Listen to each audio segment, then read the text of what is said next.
نقولوا احنا هو ربي في الدين قال تعدد الزوجات، فهمتني؟ وتوا وثلاث.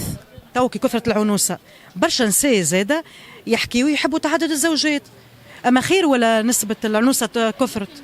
لكن مع ربي كان فما شرط، هو الشرط انه ان تعدلوا ولن تعدلوا. لازم على كي راجل ياخذ اربعه نمشيو بالدين تعدد الزوجات، لازم يعدل ما بين الاولى والثانيه والثالثه والرابعه. لهنا كي ياخذ وحده زعما نحطوا احنا في بلاصه الراجل، وسمحنا والقانون والشرع والمشرع التونسي ما الغى مجال الاحوال الشخصيه وحور فيها وقال مع تعدد الزوجات. برشا نساء باش تفرح وتقول على الاقل نسبه العنوسه باش تنقص، هكا ولا لا؟ صحيح. هاي انت تفرح على نسبه العنوسه يعني تتنحى. عرس بالاولى والثانيه، والاولى طلقت والثانيه طلقت ورست له في زوز نفقات، شو يعمل؟ ما نعرفش. اعطينا معناتها نعرسوا ومن بعد شو يهمنا فيه؟ ليه ما قلتش هكاكا؟ علاش يعرسوا العنوسه معناها تقل، وبالعكس ينجموا يبداو متفاهمين. كل امراه معرسه براجلها معرسين، نساء معرسين باش يلوموك.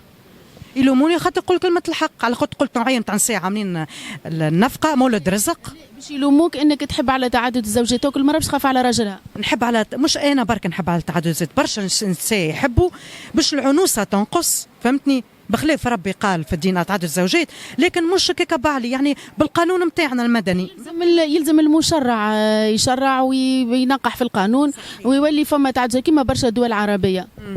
انا كي قلت يعني قصدي بالقانون نتاعنا المدني، مش هكاك بعلي، فهمت؟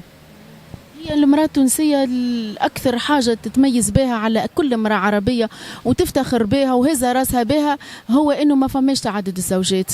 لهنا أنت اليوم الحمد لله وتوا من شيرة أخرى تقولي أنا مع تعدد الزوجات. فهمت أصلا السؤال ما ركزتش معكش تحكي ولا ما سكستها؟ قلت لك المرأة التونسية فرحانة على نساء العرب الكل اللي هي راجلها ما عندوش الحق يتعرس عليها. أنت اليوم تقول أنا كامرأة تونسية نحب تعدد الزوجات. يعني باش نقول لك على خاطر العنوسة كثرت، عما خير تعدد الزوجات ولا العنوسة تمشي وتزيد خير.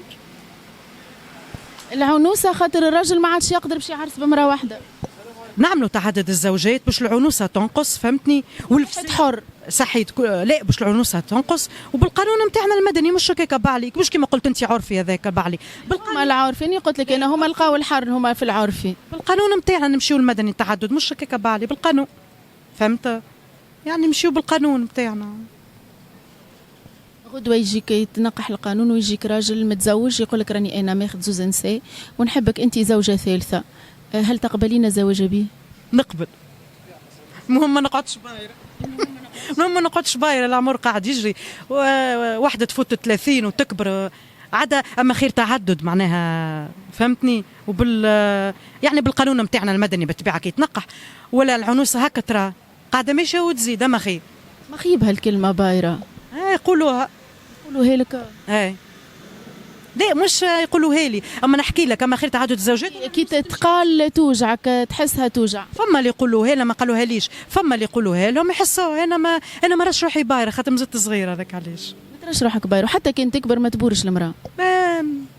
من لوش المراه منتجه، من لوش هذيك النظره خايبه. حتى مثل حتى كي يقولوا لي ما نحسهاش. لازمك ما تحسهاش. نحسيش خاطر انا مخي في مستقبلي باش نكون روحي نحس، هذاك مكتوب من عند ربي، كان جاي ما جاش الله غالب. الله غالب.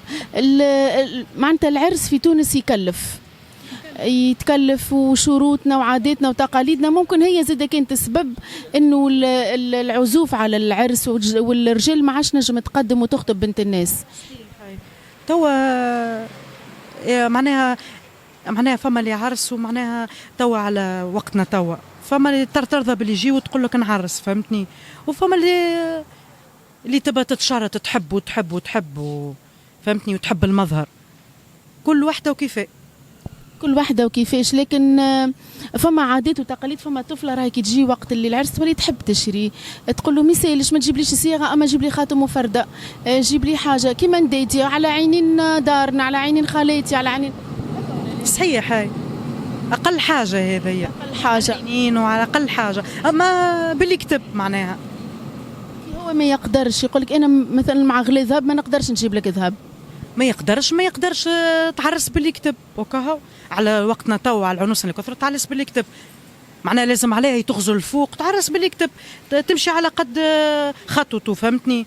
فما بنات كي تحكي مع بعضكم كي كل نفس الفكره يقسموها معاك فما هي نفس الفكره وبرشا بنات توا على العنو معناها بحكم كبروا ما خذاوش فهمتني مع تعدد الزوجات بصفه عامه انا نشوفوا فيها يقول لك مع تعدد الزوجات بالطبيعه بالقانون كي يتنقح في بالقانون المدني نتاعنا باش الفساد ينقص والعنوسه تنقص وحده كي باش تعرس مش فايده في الذهب ولا تغزلوا على الماديات تنجم تعرس وياه بالكتب ومن بعد كي فايده في الهنا نقولوا في الهنا مش فايده تغزل له ماديات وفلوس وبرشا نوعيه تاع نساء نوعيه مش الكل نعمم تحب الفلوس والديامون وتحب فهمتني معناها مش حل هذاك يعني الراجل مش ماديات ومش فلوس فايده في الهنا هذاك علاش برشا كيكا يتشارطوا نوعيه نتاع نساء وما ياخذوش خاطر تشارط بالطبيعه تطلب عليه حاجات اكثر من جرمه فهمت تقعد